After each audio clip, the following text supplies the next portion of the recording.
बच्चन बाबूजी महाराज, तीसरा भाग।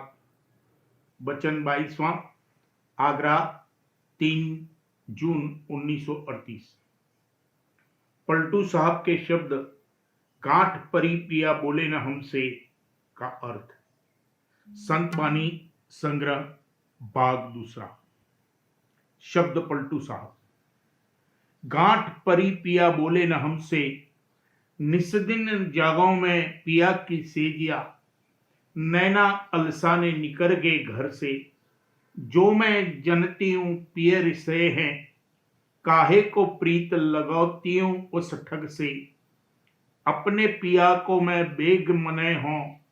100 तकसीर होत प्रभुजन से। सुनी मृदु वचन पिया मुस्काने, पलटू दास पिए मिले बड़े तप से।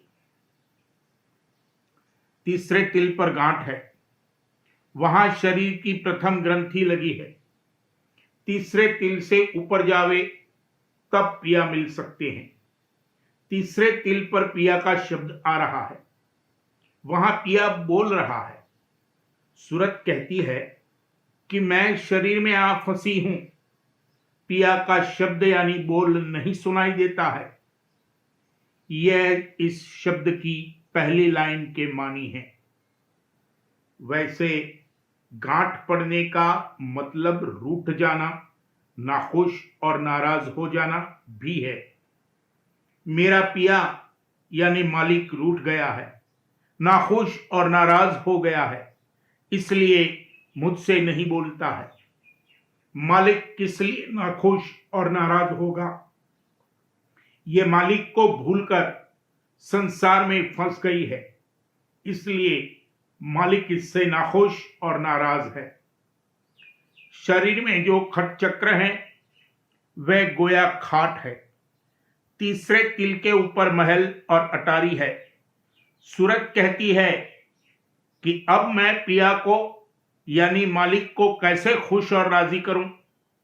कोई उपाय नहीं है सिवाय इसके कि पिया के सेज की पटिया पर जो तीसरे तिल पर है, अपना सिर रखकर जागूं और हाजिरी दूं, तो कभी न कभी जरूर पिया बोलेंगे।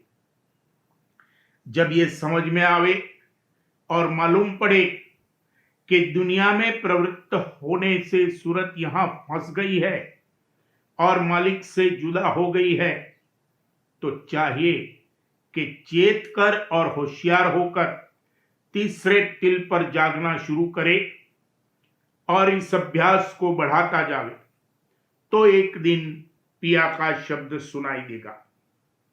जब तीसरे तिल पर पिया के दर्शन होंगे, तब संसार की आस छूटेगी। फिर ये संसार नहीं सुहाएगा। इस संसार से तबीयत हट जाएगी, नैन अलसा जाएंगे। किसी चीज को देखते देखते उससे तबीयत उब जाती है, तब उसको देखने को जी नहीं चाहता। उसी तरह से जुगान जुग से संसार को देखते देखते ये अघा जाएगी, अघा कर उब जाएगी, उब कर अलसा जाएगी और अलसा कर नैन उलट जाएंगे, यानी दोनों आंखों से धारें उलटकर मध्य में तीसरे तिल पर एक हो जाएगी और तब ऊपर चाल चलेगी और मालिक के दर्शन प्राप्त होंगे। फिर ये संसार की तरफ झांकेगी भी नहीं।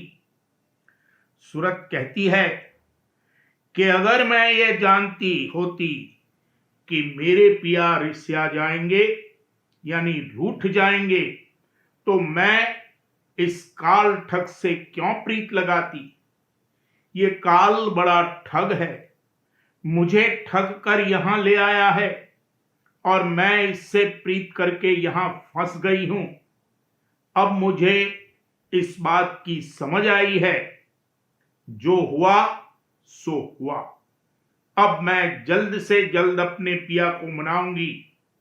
मुझसे तो सैकड़ों कसूर बनते हैं, मगर मेरा पिया, मेरा धनी और मेरा मालिक ऐसा दयालु है कि अपने जन के सब कसूर मुआफ कर देता है।